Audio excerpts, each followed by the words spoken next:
এই সময়ের মধ্যে সবচেয়ে বড় মূর্খ ছিল ডক্টর ইউনূস।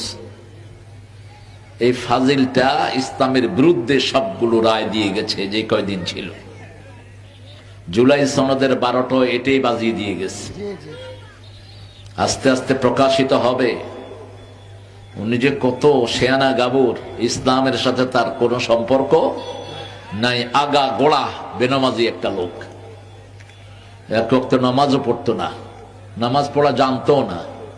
ঈদের নামাজে দেখছেন না কি করছে, আল্লাহু আকবার কইছে, পরে সিজদায় চলে যাচ্ছিল। আশেপাশে দেখে পরে বসে রয়েছে।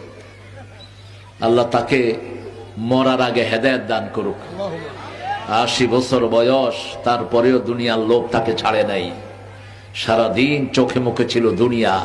যতগুলো উপদেষ্টা নিয়োগ করেছে, শুধু ধর্মীয় উপদেষ্টা ছাড়া বাকি সবগুলো ইসলাম বিরোধী, একটাও ইসলামের পক্ষে না।